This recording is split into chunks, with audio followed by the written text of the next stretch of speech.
Hello दोस्तों, आज की वीडियो में मैं आपके लिए एक पार्क रेंजर की कहानी लेकर आया हूँ। ये कहानी रेडिट पर एक यूज़र ने लिखी है और काफ़ी डरावनी है, जो आपको सोचने पर मजबूर कर देगी कि हमारी दुनिया में हमारे ही बीच कैसे कैसे जीव रहते हैं।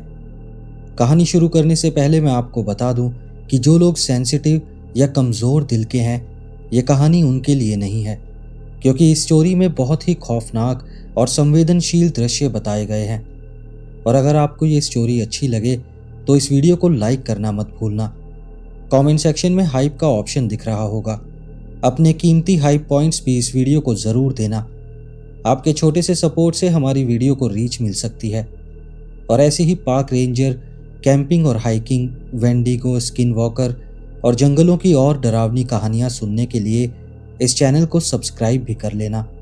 मैं नहीं चाहता कि आप एक भी स्टोरी मिस करें। तो चलिए शुरू करते हैं आज की खौफनाक कहानी।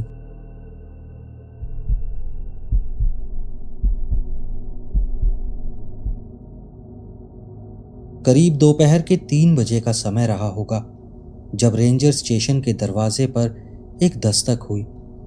उसे सुनकर मैं थोड़ा हैरान हुआ, क्योंकि एडिरोंडेक पर्वतों की तलहटी में वो जनवरी की शुरुआत थी और बाहर का तापमान करीब 12 डिग्री पर टिका हुआ था। तेज ठंडी हवाओं की वजह से तापमान अक्सर माइनस में भी चला जाता था। सुबह से ही हवा उस सुनसान स्टेशन पर लगातार चिल्ला रही थी और मैं सोच रहा था कि इस तूफान के गुजर जाने के बाद कहीं मुझे अपनी इस छोटी सी जगह में कोई मरम्मत का काम न करना पड़े। मैं पूरे दिन मौसम का पूर्वानुमान और रडार देखता रहा और ऐसा लग रहा था कि शाम तक अच्छा खासा बर्फीला तूफान आने वाला है। दिन भर बर्फबारी हो रही थी, लेकिन अभी तक बहुत ज़्यादा नहीं हुई थी। फिर भी मुझे उम्मीद थी कि रात होते होते हालात बदल जाएंगे और जनवरी में रात बस कुछ ही घंटों में हो जाती है। आमतौर पर मैं रेंजर स्टेशन का मेन दरवाज़ा बंद करके ताला नहीं लगाता था। वहाँ पर अक्सर ट्रैकर्स और कैंपर्स रुक जाते थे, कभी रात के लिए कैंपिंग साइट रजिस्टर कराने या फिर बस आगे की चढ़ाई से पहले एक गर्म कॉफ़ी पीने के लिए। लेकिन हाल ही में दरवाज़ा ठीक से लैच नहीं हो रहा था। तेज झोंकों में वो अचानक खुल जाता था, इसलिए मैंने उसे फिलहाल लॉक करके रखा था जब तक कि मैं उस लैच को ठीक नहीं करवा लेता। वो दस्तक हल्की थी, कुछ हिचकिचाती सी और अजीब तरीके से शालीन भी, इतनी धीमी कि मैं उसे लगभग सुन ही नहीं पाया, क्योंकि बाहर की हवा सीटी बजा रही थी और स्टेशन चरमराने की आवाज़ कर रहा था। मैं उस समय एक ईमेल लिख रहा था, नए जनरेटर के लिए रिक्वेस्ट डाल रहा था, क्योंकि पुराने वाला जनरेटर कुछ दिनों से दिक्कत कर रहा था। मैंने टाइपिंग रोकी और कान लगाकर सुना कि सच में किसी ने दस्तक दी भी थी या नहीं। जब फिर से दस्तक हुई और इस बार थोड़ी तेज हुई, तो मैं कुर्सी से उठा, गरम गरम कॉफ़ी के मग से एक घूंट लिया और दरवाजे की ओर बढ़ा। दरवाजे के बाहर 5 लोग खड़े थे, 3 पुरुष और 2 औरतें। सबने नए और काफ़ी महंगे लगने वाले विंटर कोट और स्नो पैंट्स पहने हुए थे। सबके रंग अलग अलग थे, लेकिन सबका स्टाइल लगभग एक जैसा था। सबके कपड़ों पर वही जाना पहचाना नॉर्थ फेस का लोगो लगा हुआ था। उनके चेहरों पर चिंता साफ दिख रही थी। उनके हुड कसकर खींचे हुए थे और उन्हें देखकर मुझे अपने चेहरे की मुस्कान दबानी पड़ी। वो लोग ऐसे कपड़े पहने हुए थे जैसे एवरेस्ट चढ़ने जा रहे हों, ना कि एडिरोंडेक की निचली पगडंडियों पर हाइकिंग करने। मैंने मन ही मन सोचा, शायद टूरिस्ट होंगे, शायद यूरोपियन, शायद पहली बार ऐसा मौसम देख रहे होंगे। ये आम बात थी। वहाँ दुनिया भर से लोग आते थे, उन पहाड़ों की खूबसूरती देखने, उन जंगली इलाकों के अनुभव लेने, और मैं उन्हें दोष नहीं देता। अगर आप वहाँ की अनियमित सर्दियों के आदी नहीं हैं, तो वो मौसम आपको अचानक घेर लेता है और जल्दी ही बहुत खतरनाक हो सकता है। मैंने उनसे हंसते हुए कहा, हेलो, आप लोग अंदर आइए, और फिर दरवाजे से थोड़ा पीछे हटकर उन्हें अंदर आने का इशारा किया। बाहर काफ़ी ठंड है, आप लोग आग के पास आकर गर्म हो जाइए। जो आदमी दस्तक दे रहा था उसने अपने साथियों की तरफ मुड़कर कुछ स्पेनिश में कहा, फिर मेरी ओर देखा, मुस्कुराया और सर हिलाते हुए अंदर कदम रखा। बाकी सब भी उसके पीछे पीछे जल्दी से अंदर आ गए। बाहर की ठंडी हवा से बचने के लिए वो लोग बहुत बेचैन थे। जैसे ही सब अंदर आ गए, मैंने दरवाज़ा बंद किया और लॉक कर दिया ताकि तेज हवा उसे फिर से न खोल दे। उस आदमी ने अपना हुड पीछे खींचा और मोटा कोट खोलते हुए कहा, ग्रासियस सर, मैं मार्टिन हूं। उसने बाकी लोगों की तरफ इशारा किया। ये लूकस, डिएगो, सोफिया और त्रियाना है। मैंने सबको सर हिलाकर अभिवादन किया। फिर मार्टिन मुस्कुराते हुए बोला, बाहर बहुत ठंड है। हम स्पेन से यूएस से घूमने आए हैं, आपके सुंदर पहाड़ देखने और यहाँ की खूबसूरती का आनंद लेने। उसकी प्रोनाउंसिएशन बहुत भारी थी, लेकिन उसकी इंग्लिश मेरी स्पेनिश से कहीं बेहतर थी, तो मेरे पास शिकायत करने का कोई कारण नहीं था। फिर उसने कहा, लेकिन हमें लगता है तूफान आ रहा है और हमें डर है कि शायद बहुत ज़्यादा बर्फ़ पड़ जाएगी। अफसोस, हम इतनी बर्फ़ के लिए तैयार नहीं हैं। मैंने सर हिलाया, उसके कंधे पर हाथ रखा और शेल्टर रूम का दरवाज़ा खोलते हुए लाइट ऑन की। आप बिल्कुल सही कह रहे हो, आज शाम एक बुरा बर्फीला तूफान आने वाला है। ऐसे मौसम में पहाड़ों में घूमना ठीक नहीं है, लेकिन अच्छी बात यह है कि यहाँ जितनी जगह है आप सब आराम से रुक सकते हैं और तूफान खत्म होने तक आराम से यहाँ ठहर सकते हैं। वैसे मेरा नाम जैक्सन टर्नर है, मैं यहाँ का रेंजर हूँ। वहाँ टेबल पर कॉफ़ी रखी है और इस कमरे में बिस्तर और बैठने की आरामदायक जगह भी है। जब वो सब मुझे कुछ पल तक खाली निगाहों से देखते रहे तो मुझे लगा कि मेरी बात का आधा हिस्सा उनकी समझ में नहीं आया है। फिर मैंने बस अपनी सबसे दोस्ताना मुस्कान दी और कमरे की ओर हाथ से इशारा किया। यह देखते ही सबने मुस्कुराते हुए सर हिलाया और धन्यवाद कहा और जल्दी जल्दी कमरे के अंदर चले गए।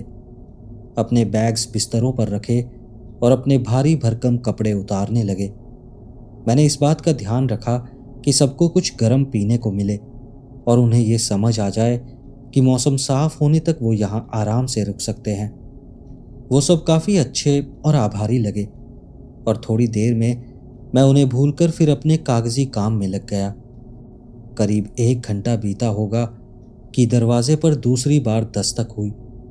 इस बार दस्तक धीमी थी, कुछ अजीब सी लय में, जैसे कोई रुक रुक कर दस्तक दे रहा हो। पहले वालों की तरह हिचकिचाहट नहीं थी, लेकिन फिर भी कुछ अजीब लग रही थी।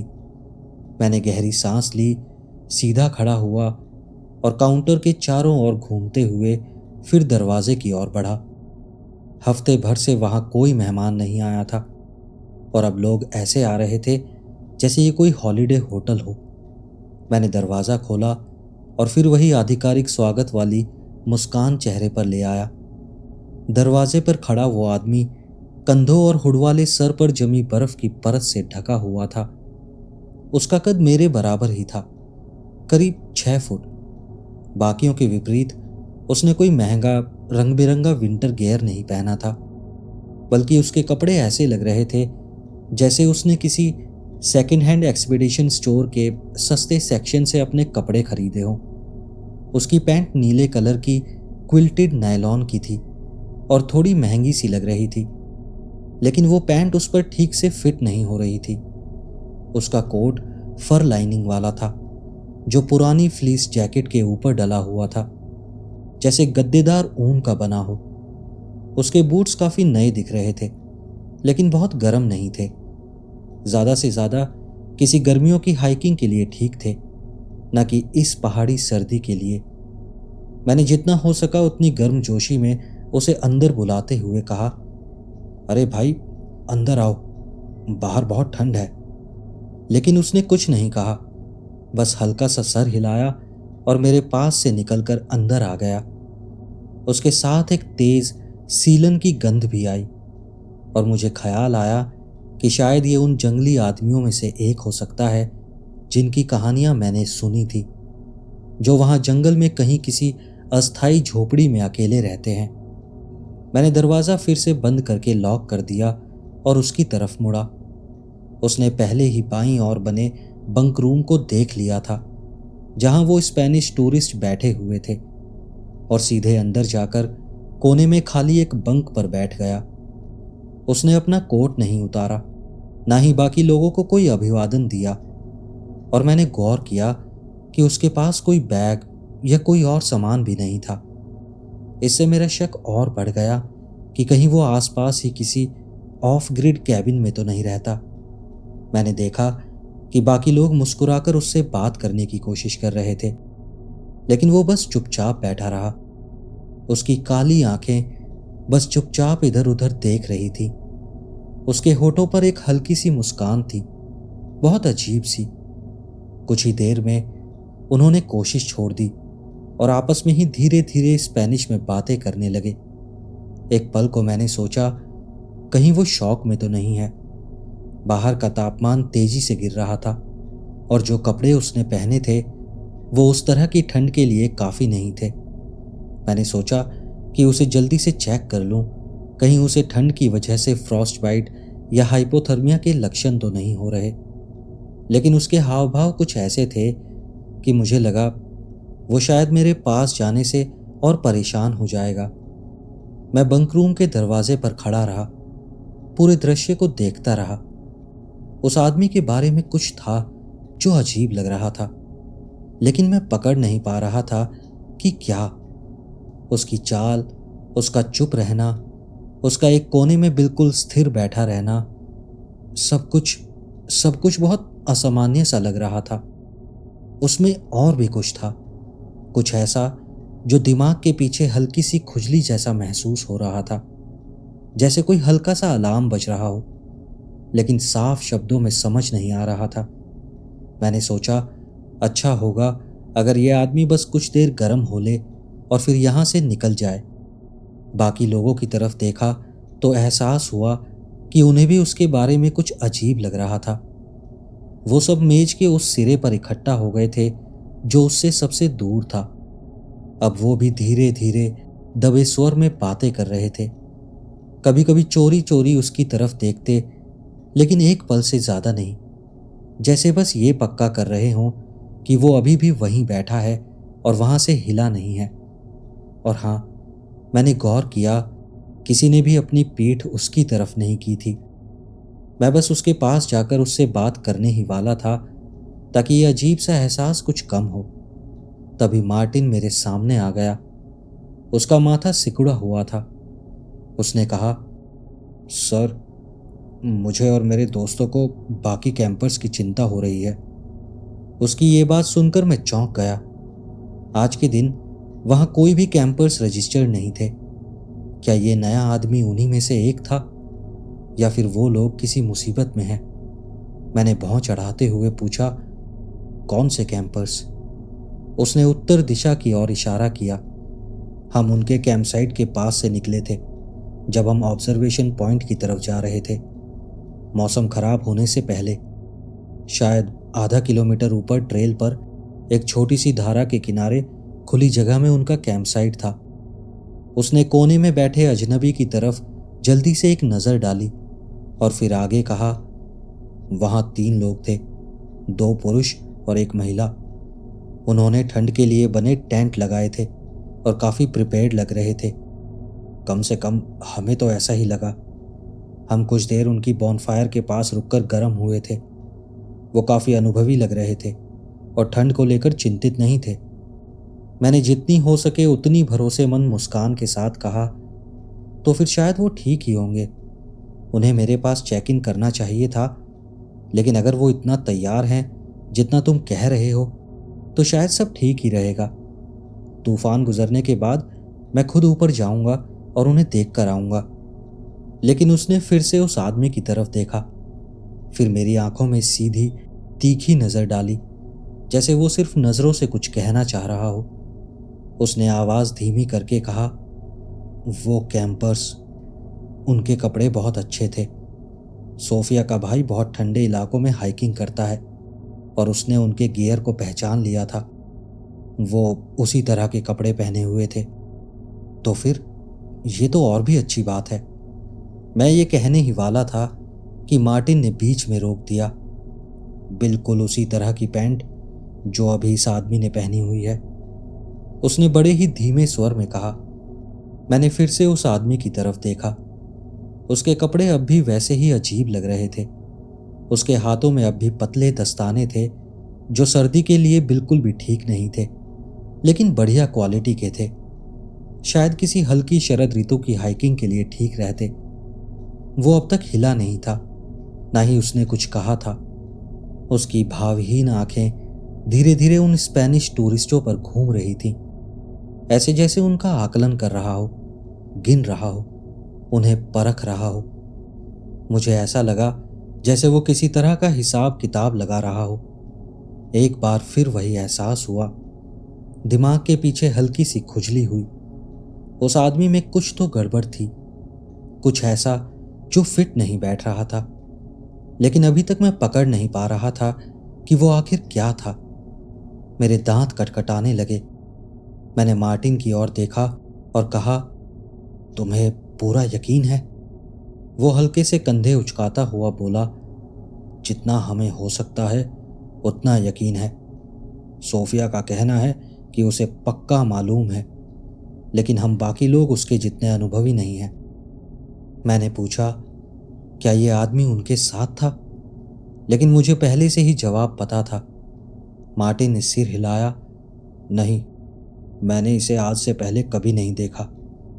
वो थोड़ा झुककर पास आया और धीमे स्वर में बोला, इस आदमी में कुछ गड़बड़ है। लेकिन उसके शब्द वहीं टूट गए, जैसे उसे सही शब्द मिल नहीं रहे थे। मैंने सर हिलाकर कहा, तुम सही कह रहे हो, मुझे भी यही महसूस हो रहा है। मैं अपने डेस्क की ओर गया, एक दराज खोली और अंदर से होल्स्टर में रखी हैंडगन निकाली और अपने कमर पर लगा ली। एक्स्ट्रा मैगजीन जेब में रखी और पास ही लगे हुक से अपना भारी जैकेट उतार कर पहना। उसकी फर लाइन वाली टोपी अपने कानों पर खींच ली। मार्टिन मेरे पीछे पीछे आया, मुझे ध्यान से देखता रहा। मैंने उसके कंधे के ऊपर से झांका, पक्का किया कि हम बंक रूम की नजरों से दूर थे। मैंने पूछा, मैं उस कैंप को चेक करने जा रहा हूं, क्या तुमने कभी शॉटगन चलाई है? वो सर हिलाता हुआ बोला, हाँ, मैं हर साल अपने कजन्स के साथ पक्षियों का शिकार करता हूं। मेरा निशाना बहुत अच्छा है। मैंने कहा, बहुत बढ़िया। मेरे डेस्क के बगल वाला दरवाज़ा मेरा कमरा है। अंदर एक 12 गेज शॉटगन रखी है, अगर ज़रूरत पड़े तो। उसने मेरी बात सुनकर चुपचाप सर झुका दिया। मैं 1 घंटे में लौट आऊँगा। मुझे पता है वो जगह कहाँ है। जब तक मैं लौटूं तब तक उसे यहीं रोके रखना, पर अगर ज़रूरत ना पड़े तो कुछ मत करना। मैंने अपना कोट बंद करते हुए कहा, सावधान रहना जैक्सन टर्नर, मुझे हवा में कुछ अजीब सा महसूस हो रहा है। मैंने बस होंठ भींचकर सर हिलाया, दरवाज़ा खोला और बाहर की ठंडी हवा में कदम रखा। बर्फीली ठंड ने मुझे तुरंत जकड़ लिया। भारी पैंटों को चीरकर वो हर छेद कोने से भीतर घुस गई थी। हवा लगातार थपेड़े मार रही थी, कानों में हूक रही थी। ट्रेल पर बर्फ टखनों से थोड़ा ऊपर तक ही थी, पर हर कदम पर बूट को खींच रही थी और मेरी चाल को धीमा कर रही थी। मार्टिन ने जिस जगह का जिक्र किया था वो उस ट्रेल के कुछ गिने चुने चिन्हित कैंप साइट्स में से एक था। कैंपर्स को वहां के लिए रजिस्टर कराना अनिवार्य नहीं था, लेकिन उस जगह के लिए काफी सिफारिश की जाती थी। वहां से नजदीकी शहर 20 मील दूर था और उन गहरे जंगलों में इकलौती सुरक्षा की डोर बस हम रेंजर्स ही थे। अगर कुछ भी गड़बड़ हो जाए तो स्थानीय रेंजर स्टेशन पर रजिस्ट्रेशन कराना कई बार मौत और जिंदगी का फर्क तय कर देता था, पर हर कोई ये नियम नहीं मानता था। अधिकतर नए कैंपर्स जो अनुभव की समझदारी से वंचित होते थे, उन्हें इसकी अहमियत का पता नहीं होता था। लेकिन कभी कभी इसका उल्टा भी होता था। बहुत अनुभवी लोग सोचते कि उन्हें किसी की मदद की जरूरत नहीं है और वो हर चीज संभाल सकते हैं। जैसे ही मैं उत्तर की उस पगडंडी पर आगे बढ़ता गया, एक बढ़ती बेचैनी मेरे शरीर में चुभने लगी। सांस की हर लय पर चिंता की सुई चुभ रही थी। मुझे नहीं पता था कि वहां क्या मिलेगा। अगर किस्मत अच्छी हुई तो मुझे 3 cold weather double wall silicone nylon tent मिलेंगे, जिनमें लोग सुरक्षित और गर्म होंगे। अगर ऐसा हुआ तो बस उन्हें दूर से देख लूंगा और वापस लौट आऊंगा, और कोशिश करूंगा कि तूफान के पूरी तरह शुरू होने से पहले ही अपने रेंजर स्टेशन पहुंच जाऊं, वरना फिर जो होगा देखा जाएगा। आधे घंटे बाद मैं कैंप साइट पर पहुंचा, या कहूं उसके बचे कुचे अवशेषों पर। 3 हाई क्वालिटी विंटर टेंट्स के चीथड़े एक फायर पिट के चारों ओर पड़े थे। उनका चमकीला लाल कपड़ा फटा हुआ उधड़ा हुआ था और तूफानी हवा में पागलों सा लहर रहा था, जैसे किसी बवंडर के बीच किसी ने झंडों का ढेर लगा दिया हो। मैंने अपनी टोपी के कान नीचे खींचे, ठोड़ी की पट्टी और कसी। मैंने चिल्लाकर हेलो कहा और अपनी आवाज को हवा के शोर से ऊपर ले जाने की कोशिश की। पूरी ताकत लगाने के बाद भी वो तूफान की दहाड़ में दबकर रह गई। कोई है वहां? मैंने कुछ पल इंतजार किया, पर सिवाय हवा की सनसनाहट और नायलॉन कपड़े की कोड़े जैसी चटकार के मुझे कुछ भी सुनाई नहीं दिया। वो कैंपसाइट किसी भालू के हमले जैसी लग रही थी, लेकिन मैंने महीनों से वहां कोई भी भालू नहीं देखा था, और ना ही इस इलाके में भालू के हमले की कोई कहानी कभी सुनी थी। ये पश्चिमी जंगल नहीं थे। यहाँ ब्राउन बेयर नहीं मिलते। ब्लैक बेयर जरूर मिलते हैं, लेकिन वो छोटे होते हैं और ब्राउन बेयर जितने हिंसक नहीं होते। वो खतरनाक हो सकते हैं, खासकर अगर चौंक जाएं या कोई खतरा महसूस करें, लेकिन वो इंसानों का शिकार नहीं करते। मैं कुछ कदम आगे बढ़ा और टेंट्स का तेजी से निरीक्षण करने लगा। वहां कुछ नहीं था, न लाशों का निशान, न खून का, न किसी संघर्ष के सबूत। बस बर्बाद पड़े टेंट्स, जैसे लोग मौसम खराब होने के बाद उन्हें छोड़कर चले गए हों। लेकिन तभी मुझे कुछ दिखा, एक हल्की सी झलक। 2 टेंट्स के बीच बर्फ में कुछ आधा दबा हुआ था। अगर 10 मिनट और बर्फ गिरती तो मैं उसे कभी न देख पाता। पास जाकर मैंने बूट की नोक से उस जमे हुए कपड़े के बंडल को पलटा, फिर खाली हाथ से उसे उठाया। दूसरे हाथ में पिस्तौल तैयार रखी। वो एक मोटी विंटर पैंट थी, पुरानी और फटी हुई, और उस पर गहरे लाल भूरे धब्बे थे, बहुत ताज़ा और बहुत परेशान करने वाले। जैसे ही मैंने उसे बर्फ से निकाला, हवा में वही जानी पहचानी सीली गंध मेरी नाक में महसूस हुई, और मैं झटके से उसे छोड़कर पीछे हट गया। 2 फुट आगे सफ़ेद बर्फ में हल्की सी नीली झलक दिखी। मैं सावधानी से आगे बढ़ा। वो किसी कोल्ड वेदर जैकेट का फूला हुआ कपड़ा था, और जैसे ही मैंने उसे हटाकर देखा, मेरे पैरों तले जमीन खिसक गई। वो एक बुरी तरह से कटा हुआ हाथ था, जो अब भी उस गर्म जैकेट की आस्तीन में फिट होकर पड़ा था। मैंने गाली दी और पीछे गिर पड़ा। फायर पिट के पत्थरों से ठोकर खाकर जमीन पर धम्म से गिरा। मेरी आंखें फटी की फटी रह गई। दर्द महसूस तक नहीं हुआ। मैं वहां बैठा रहा, हांफता रहा। जितनी देर बैठा रहा, उतनी देर ठंडी बर्फ मेरी टांगों पर जमती रही। मेरी सांस उखड़ी हुई थी, नजरें फैली हुई थीं। जब तक मेरे हाथ कांपने न लगे, मुझे एहसास ही नहीं हुआ कि मैं बंदूक को पागलों की तरह जकड़े बैठा हूं। मैंने अपनी बंदूक उन पैंट्स के ढेर पर तान रखी थी, जैसे वो अचानक जीवित होकर मुझ पर टूट पड़ेंगी। अचानक मेरी तर्क शक्ति लौट आई। मेरी आंखों के सामने नाचते लाल धब्बे गायब हो गए, और मेरा ध्यान झटके से वर्तमान में लौट आया। कानों में गूंजता शोर धीरे धीरे कम हुआ, और उसकी जगह फिर से हवा की बेरहम चीख ने ले ली। मैं छलांग लगाकर खड़ा हुआ और पगडंडी पर अपनी चौकी की तरफ वापस भागना शुरू कर दिया, जहां मार्टिन, लूकस, डिएगो, सोफिया और वो दूसरी लड़की, जिसका नाम मुझे याद नहीं आ रहा था, आने वाले तूफान से बचकर छिपे हुए थे। लेकिन किसके साथ? क्या वो कोई सनकी सीरियल किलर था जो न्यूयॉर्क के ऊंचे नीचे हाइकिंग रास्तों पर शिकार करता घूम रहा था? लेकिन इस बात का कोई मतलब नहीं बनता था। मैं वहां 3 साल से था और मैंने कभी ऐसा कुछ नहीं सुना था। जब मैं बर्फ में लड़खड़ाता हुआ भाग रहा था जो अब मेरी पिंडली तक भर चुकी थी, मेरा ध्यान बार बार उस कैंपसाइट में छोड़ी गई ग्रे पैंट पर जा रहा था। वो फटी पुरानी नहीं, बल्कि हिंसक तरीके से चीथड़े चीथड़े की गई थी, और खून के धब्बे भी उसी बात का सबूत दे रहे थे। उस अजनबी ने अपने फटे और खून से सने कपड़े बदलकर क्या अपने शिकारों के कपड़े पहन लिए थे? और फिर मुझे याद आया कि उसके कपड़े आपस में मेल भी नहीं खा रहे थे, और उसके जूते दस्ताने, वो तो सर्दियों के लिए बिल्कुल भी ठीक नहीं थे। ये सब कब से चल रहा था? 20 मिनट बाद मेरी चौकी की खिड़कियों से आती धुंधली पीली रोशनी अचानक सफेद सी तूफान आंधी में दिखाई दी। तापमान और गिर चुका था और मुझे हैरानी हो रही थी कि मैं इतनी देर तक अपनी रफ्तार बनाए रख सका।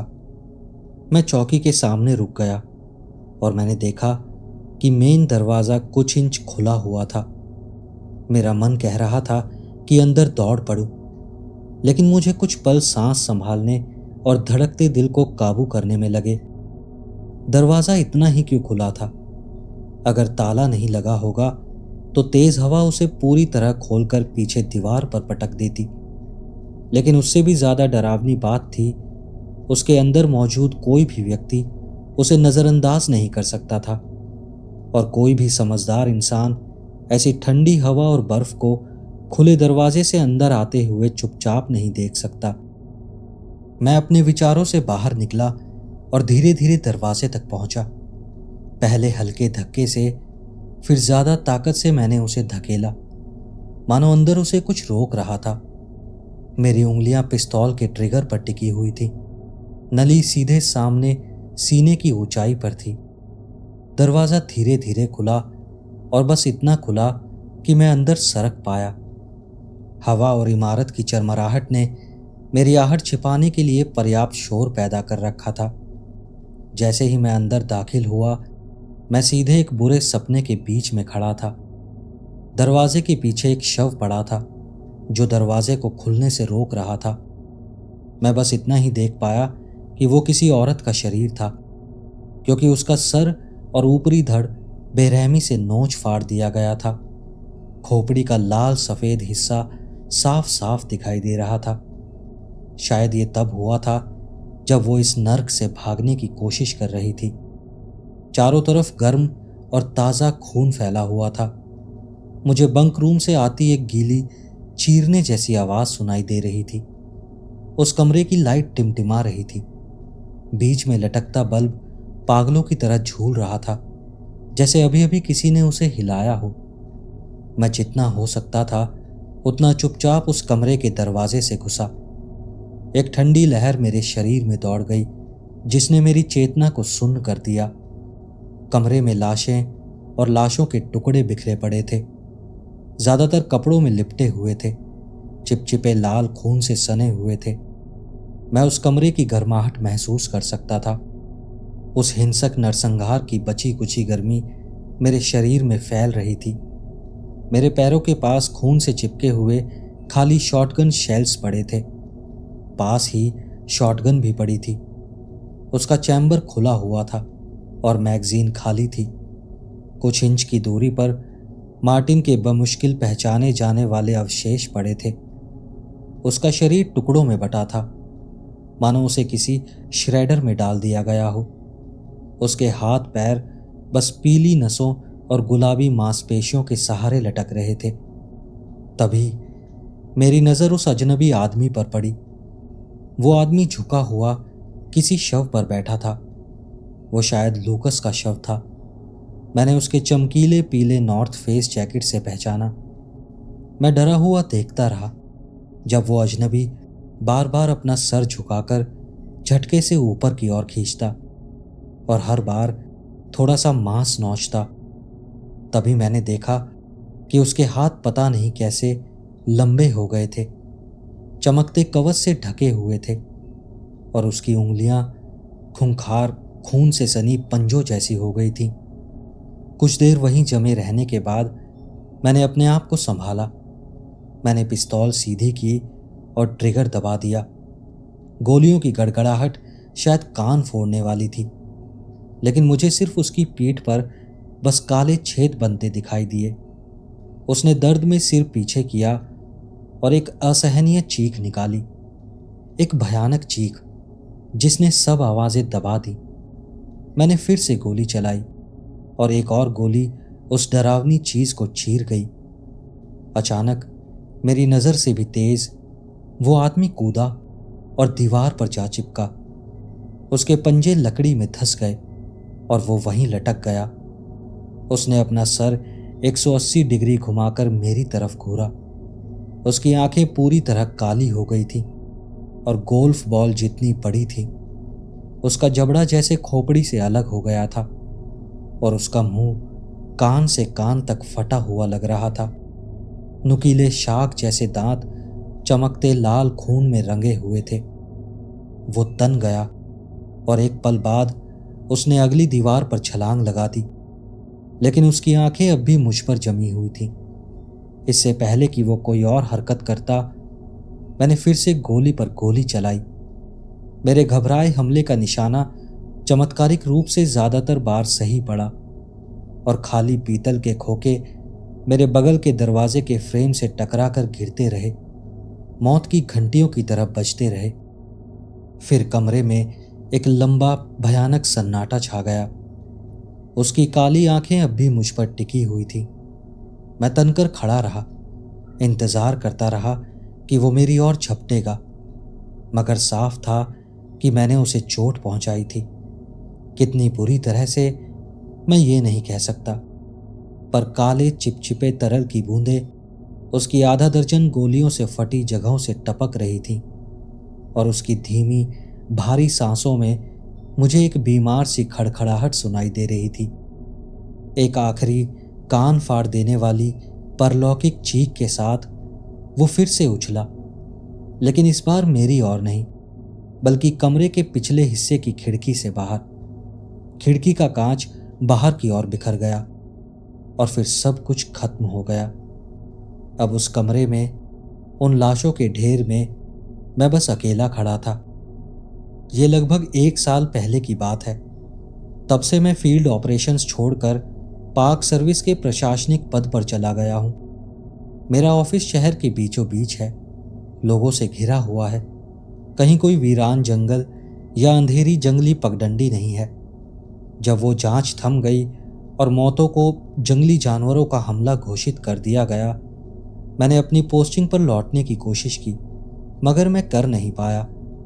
उन्होंने पुरानी चौकी गिराकर नई बना दी और मैंने सोचा कि मैं आगे बढ़ पाऊंगा, पर हर बार जब मैं आंखें बंद करता हूं, वो अजनबी आदमी, वो प्राणी मेरे सामने आ खड़ा होता है।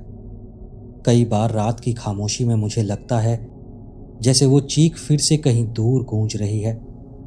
1-2 बार तो लगा जैसे वो चीखें एक से ज्यादा थी। उस रात मैंने पिस्तौल को अपने सिरहाने पर रखा और शॉटगन को बिस्तर के पास टिकाकर रखा।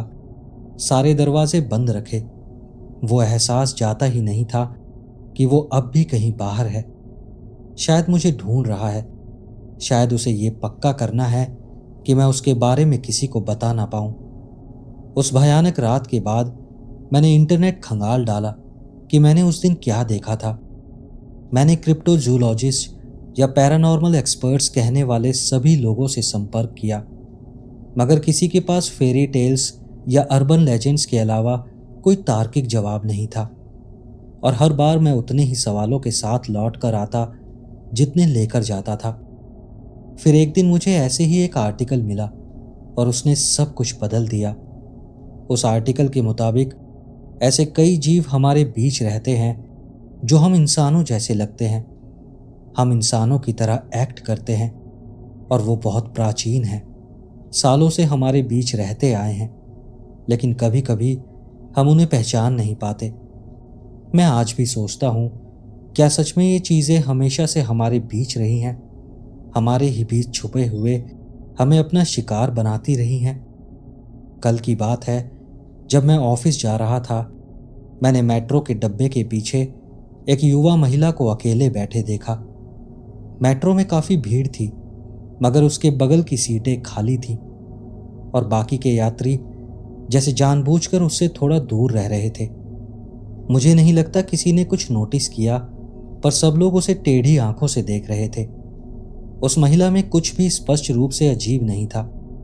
यह बस एक संयोग भी हो सकता था कि कोई उसके पास नहीं बैठा था, लेकिन फिर भी मैं ये एहसास नहीं हटा सका कि उस औरत में कुछ तो गड़बड़ थी। दोस्तों, अगर आपको ये कहानी अच्छी लगी हो तो इस वीडियो को लाइक करना मत भूलना और अपने कीमती हाई पॉइंट्स देना भी मत भूलना। और अगर आप ऐसी ही और कहानियाँ सुनना चाहते हैं तो स्क्रीन पर दिख रही वीडियो पर क्लिक करें। मिलते हैं अगली वीडियो में ऐसी ही और कहानियों के साथ। नमस्कार।